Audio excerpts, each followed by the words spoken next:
happy that we were able to make the trilogy and able to tell this story, and that it's not like we could just go and make it, that we needed the fans, we needed the people to kind of believe in this universe, believe in these characters, believe in Shepard's story. We've accomplished what we wanted to. We accomplished so much of what we wanted to. We told a story that had integrity, and that chapter is now over. I feel like it is right to move on, right to let that go. I think when you see just how impassioned the players get about their Shepard and about the characters that they've kept alive and the choices that they've made, that kind of tells me that along the way we did something right as far as really just creating an experience that people could really believe in. Prepare yourselves for the arrival.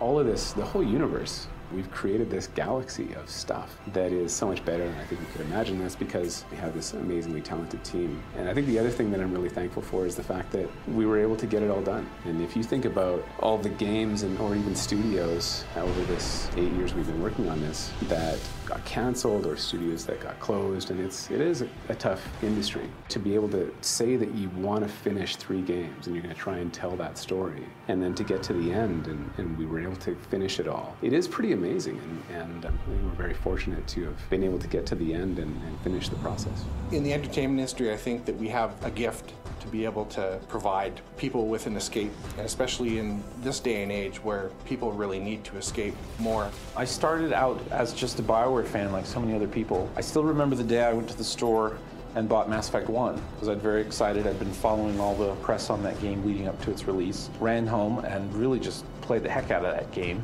and was blown away by the universe they'd created and the characters and the story. I've been with these characters for a really long time, and it does feel like seeing friends that you're probably never going to see again, and a lot of bittersweetness to it. I go home and I talk to my wife, and she looks at me, she goes, "What's wrong?" Like, you know you're getting ready to say goodbye to a very close friend. It's something that's been with me for 6+ years now, so very aware right now. What's going on? Couldn't say. Just told me they needed you. I feel incredibly lucky to be able to play a female character like this, to be able to play a leader who isn't necessarily a man or a woman, just a leader. He's a Spectre. Everything he touches is classified. Miss Garrus. I love Garrus. I remember playing Mass Effect 1 and not being able to romance Garrus and being pretty upset about that.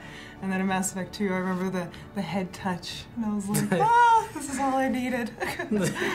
For me, it was Legion, and I think it's because I had his missions in ME2. I finished his missions in ME3, so I had this weird bond with his character, and I enjoyed his character a lot. Like, he was written well, and I'm going to miss that character quite a bit.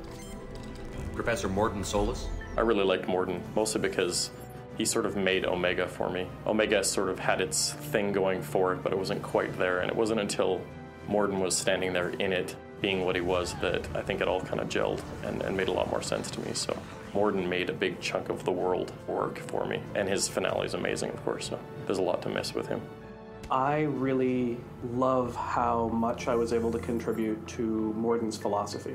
I help people, sometimes heal patients, sometimes execute dangerous enemies. It felt like something that was deeper and a little bit more introspective than we were able to do in other parts of the game. Yes, unexpected to be working with Cerberus. The Mass Effect fans are like on any other. At the cons, on Twitter, on Facebook, the passion and the expression of deep feeling about these characters and the connectedness to them is incredible, absolutely incredible. I'll forever be thinking about that. I think it really motivated the team to give it that extra little bit and in their own way say goodbye to some of these characters. I think that's why you're seeing a lot of the really strong scenes or performances sort of in the last year or so. We read you. Give me your location. The Mass Effect universe is huge, right? It's vast. There are so many different stories that we can tell. Shepard is one person in this universe, and him and his friends are great, and we've enjoyed them for all these years, but there are so many more things that we can show and talk about. So I'm really looking forward to working on what the franchise has in the future. In a way, it is bittersweet, but I'm happy to see the sunset on the entire trilogy. What we'll be able to do is bring something new and fresh next time around. And Shepard's story was one that obviously was meant to be told in 3 games, and I think now that we've told it, we can look back and learn a lot from what we've done, learn a lot from the story that we've told. I think what's really cool about where we're at now is we still have one more piece to deliver, and that's the Citadel DLC. And then once that's out, the nice thing is that Mass Effect is not over, and we have a team that's working on the next Mass Effect game. And we're thinking about what that would be and how we can bring back a lot of these things that we love about the Mass Effect universe, and to continue to tell the story and to continue to find ways to live in this universe. So long, Commander Shepard. It was really fun being you.